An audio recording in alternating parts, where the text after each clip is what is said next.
অসমত বসবাস কৰা খিলঞ্জীয়া জাতি জনগোষ্ঠীসমূহৰ এক অন্যতম জনগোষ্ঠী হ'ল তিৱাসকল। বাৰী ৰঙচুৱা কলা সংস্কৃতিৰে পৰিপূৰ্ণ তথা সাহিত্যৰ দিশতো উজ্বলি উঠা এই তিৱা লোকসকল ঠাই বিশেষে কিন্তু আজিও বহু দিশত পিছ পৰি থকা দেখা যায়। তিৱা ভূমি পুত্ৰসকলক আৰ্থিক, সামাজিক, ৰাজনৈতিক সকলো দিশতে আগুৱাই নিবলৈ ৰহাৰ ভকচুঙত বৃহস্পতিবাৰে তিৱা আঞ্চলিক স্বায়ত্ত পৰিষদৰ দাবীৰে গঠন কৰা হয় ইউনাইটেড তিৱা পিপল ফ্ৰণ্ট নামেৰে এক সংগঠন। মুঠ 21জন বিষয়ববীয়া তথা কাৰ্যকৰ্তাক লৈ গঠন হোৱা এই UTPF নামৰ সংগঠনটোৰ কেন্দ্ৰীয় সমিতিৰ সভাপতিৰ দায়িত্বত অৰ্পণ কৰা হয় ফ্লৰেন আমছে আৰু সম্পাদকৰ দায়িত্ব দিয়া হয় অভিষেক খলাৰক। UTPFৰ মূল লক্ষ্য অথবা দাবী হৈছে কাৰ্বি আংলঙত তিৱা আঞ্চলিক স্বায়ত্ত পৰিষদ গঠন আৰু কাৰ্বি আংলং শিক্ষা, স্বাস্থ্য খণ্ডৰ লগতে বিভিন্ন দিশৰ উন্নয়ন সাধন। মূল লক্ষ্য উদ্দেশ্য হয়, আজি 21জনীয়া আমি আজি সংগঠন খোলা হয় আৰু এই আজি যি সংগঠন খোলা হৈছে আমাৰ যি মেইন লক্ষ্য আৰু উদ্দেশ্য আছে আমাৰ ৰিজনেল কাউন্সিল ডিমাণ্ড আমাৰ তিৱা ৰিজনেল কাউন্সিল আমাক লাগে আৰু এই সন্দৰ্ভত আমি আগলৈ আমি কাম কৰি যাম আৰু এই ৰিজনেল কাউন্সিল নিতিয়ালৈকে আমি প্ৰতিবাদ সাব্যস্ত ৰাখিম। এইটো হৈছে আমাৰ মেইন লক্ষ্য আৰু উদ্দেশ্য। আৰু ইয়াৰ ভিতৰতে আছে আমাৰ যি কাৰ্বি আংলঙত আমাৰ বহুত ক্ষেত্ৰত বহুত দিশত পিছ পৰি আছে আৰু যিয়ে নহওক এই ছ'চিয়েলেই হওক ইকনমিকেলেই হওক বা যি স্বাস্থ্যৰ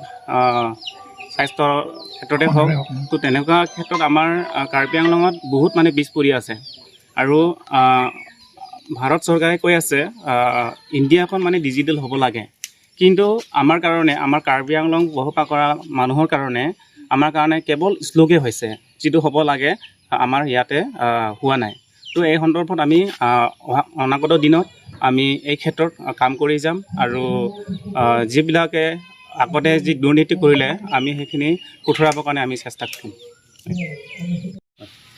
আজি পশ্চিম কাৰ্বি আংলং জিলাৰ দুৱাৰামলা পৰিষদীয় সমষ্টিৰ অন্তৰ্গত এই ভকচং কমিউনিটি হলত আমি কাৰ্বি আংলঙত বসবাস কৰা তিৱাসকলক আমি একগোট কৰি কাৰ্বি আংলঙত বসবাস কৰা তিৱাসকলৰ বিভিন্ন ধৰণৰ অমীমাংসিত সমস্যা আছে, যেনেকৈ আমাৰ তিৱা ৰিজনেল কাউন্সিলকে আদি কৰি শিক্ষা, ইকনমিক্স, ছ'চিয়েলি বহুত আমি পিছ পৰি আছোঁ।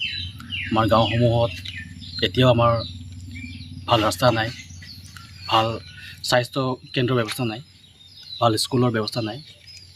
তো এইবিলাক আমি খৰচীমাৰি যেতিয়া আমি কথাখিনি আমি আলোচনা কৰিলোঁ, ইয়াৰ মূলতো আমাৰ সমস্যাটো সমাধান কৰিব পৰা আমাৰ একমাত্ৰ ৰাস্তা হৈছে কাৰ্বি আংলঙত বসবাস কৰা তিৱাসকলক আঞ্চলিক সাহিত্য প্ৰদান কৰা।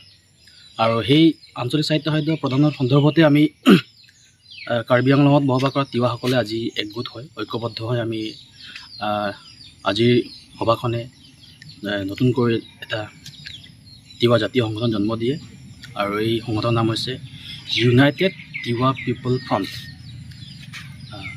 সংযুক্ত তিৱা জনগণ মঞ্চ, তিৱা ভাষাত ত্ৰয় তিৱা ৰাত চমত। আমি তিৱা ৰিজনেল কাউন্সিল মূল দাবী হিচাপে লৈ এই সংগঠন আমি জন্ম দিছোঁ। আৰু